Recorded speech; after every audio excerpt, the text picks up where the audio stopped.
Welcome back, rugby fans, to Rugby411. As always, I'm your host. My name is Joshua Shibata, and this is our MLR Week 18 Pick'em video. It's kind of sad because this will be the last video for the 2022 regular season, and don't quote me, but we may or may not have Pick'ems for the playoffs, and if we don't, that means this is the last Pick'em video for the 2022 year. So kind of sad, but it is an exciting week number 18. A lot to play for. And somehow the MLR matchmakers, when they're putting the schedule up together, just knew that all the important games are going to happen on the same day at the very end of the season. It's amazing how this worked out. And if you look at the schedule for the first time, and technically the only time this season, there are going to be three MLR games on Friday Night Footy. And they're all super important playoff games. So again, a very important night for MLR action in week number 18 is all going to happen on Friday, June 3rd. If you are doing the SuperBru MLR Rugby411 Pick'em Pool, make sure you get your picks in before Friday. Friday is a very important day. You can't miss 3 games. That's really going to hurt you if you miss those games. So let's go over the Pick'ems. Just a reminder, San Diego Legion are done for the season. They have a bye.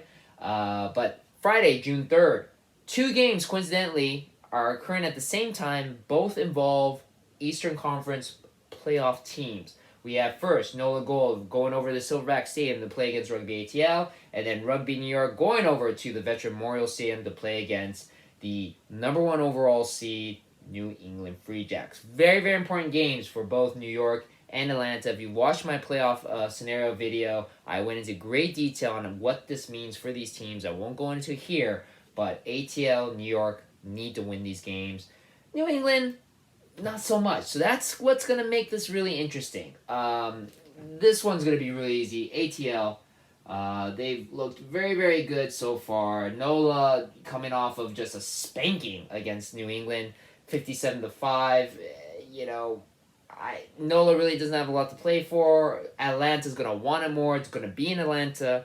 I feel that Atlanta win is pretty much a given. Now, this game is going to be interesting because, again, Free Jacks already have secured the number 1 overall spot. Win, lose, or draw this game means nothing. Now, granted, they do have a bye next week because they have the number 1 spot in the Eastern Conference. Do they rest their starters in this game as well? Do they let their bench play more and just not risk losing any of their teams, any of their players to injury? I mean, some of their stars like Bodie Walker has been dealing with some injury throughout the season. Maybe having a little extra rest or not risking playing against a very physical team like New York. There's a possibility they may not have their stars play. While this game means a lot more to New York, they have to win this game in order just to be on pace with Atlanta, with the hopes of getting that number 2 spot so that they can host the conference championship game, because it's going to be between these, or the playoff game, because it's going to be between these 2 teams. Whether it's going to be in Atlanta or whether it's going to be in New York, that remains to be seen, and that's going to be figured out with these 2 games. So it's a very hard decision. I'm making it now without seeing what the rosters are like, but I think New England's going to kind of rest their starters, not risk it. And that means New York will probably get the win and win that one. Now, another very hard game to decide, and it involves the Western Conference playoffs now. Friday, June 3rd, 6 p.m. Pacific Standard Time. Austin Go-Gronies are going to Houston at Aviva Stadium to play against the Houston SaberCats. This is the number 3 seeded team in the Western Conference. There's no way they can move up to number 2 or 1, regardless if they win, lose, or if Austin wins or lose, or if LA wins or lose. If all 3 of them lose, there's no way all 3 can lose because they're playing against each other. But there's just no way Houston can move out of that number 3 spot, which makes it very interesting. Right now, Austin is number 2.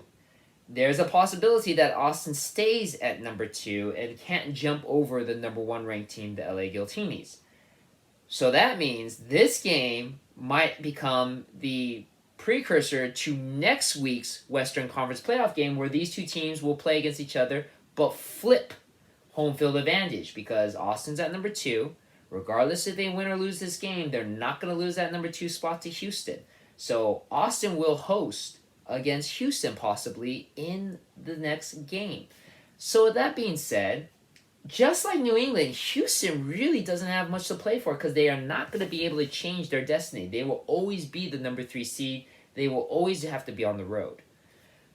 Do they play their starters?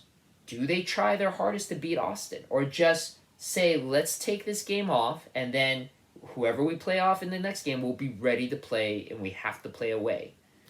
Or it's the last game of the season for Aviva. It's the last game that they're going to be able to host in front of their fans. Do they give them a proper send-off?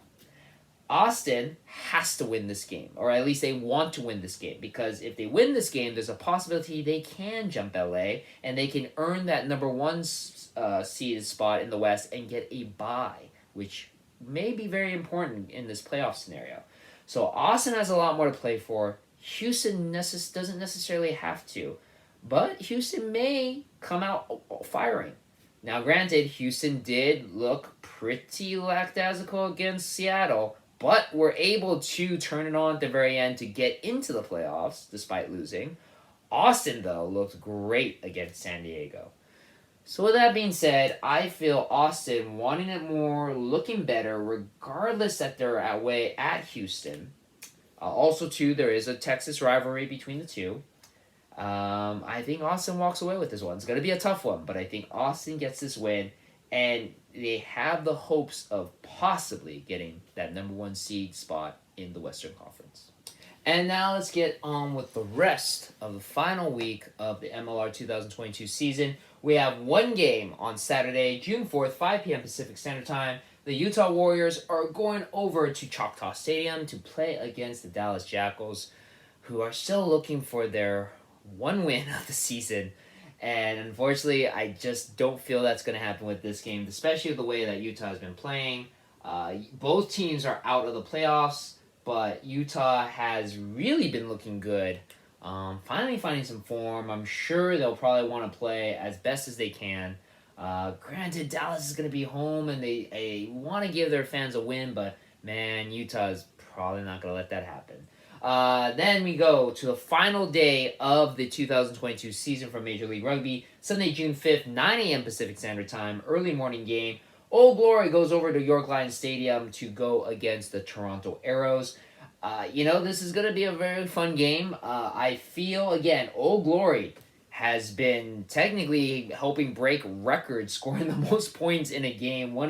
First it was 108, then 111.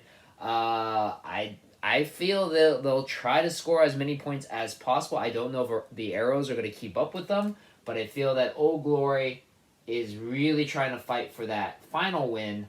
I think they're just going to overpower the Arrows, even though they're playing at home. And then the final game of the season could be a very important game. It could mean nothing, depending on the results of the Houston and Austin game.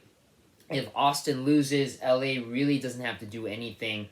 They have secured that number 1 spot. If Austin wins, then LA definitely has to win to maintain that number 1 spot. They are hosting the Seattle Seawolves, the 2-time MLR champions, against the reigning and defending MLR champions at the world-famous Coliseum. Last home game of the 2022 season for LA. I will, of course, be there. It will be a fun time. It's Pride Week as well, so come on out. Again, it's really going to depend if this game means anything. If it doesn't, then obviously I don't feel that LA will start any of their starters. But if they have to, then it is a must-win scenario. Seattle has been kind of coming on strongly at the end of the season, but LA has been pretty much finding its form. It's nice that certain players have come back. Hanko Hermesheis has come off of suspension. Cardi is back as fly half. We're still praying and hoping that Matt Gitto comes back. Don't know, especially if this game really doesn't mean anything. Gitto might not come back for this game, but hopefully for the playoff run he will. But again, it's an important. It might become a must-win game, and I feel in that scenario at home, LA is going to want to win that game and secure that number 1 spot. Now, let's go over our SuperBru pick'ems for the week. And some interesting results for this week. Here we go. And congratulations, X-Kata comes at the top with 9 points. He got the golden cap. Now, again, it's interesting because All J Long, our overall winner, also had 9 points. Both guys got every team right in the week. Both came at number 9, came at the top with 9 points, but the golden cap was given to X-Kata. But congratulations to both of them for doing a great job. Coming in third was Tex. Then came the Review 812 with 6.5 points. Frisco Flame also with 6.5. And MSDRFC 83 with 6.5 points as well. Now, sadly, going from the top down to the bottom, USA Rugby Union and League Fan gets the wooden spoon, 3.5. And in the eternal rivalry between him and Footy Ball wins week number 17 with 5 points. Moving on to our overall record. Boom. All J Long with that good performance. I feel that might be the nail in the coffin for everybody else. He has pulled away with 110.25 points. X-Kata moved back up to number 2 with 97 points, but the distance between All J Long and X-Kata is at 13.25. That's a big gap to jump, especially with only 1 week left. And even if we do have the playoffs, it's a little bit easier for everybody to kind of be on the same page, or for everyone to kind of make the same picks. So if everybody's wrong, everybody's wrong. If everybody's right, everybody's right. No one really jumps over anybody else. So I feel All J Long. I don't want to admit it because I don't like losing either.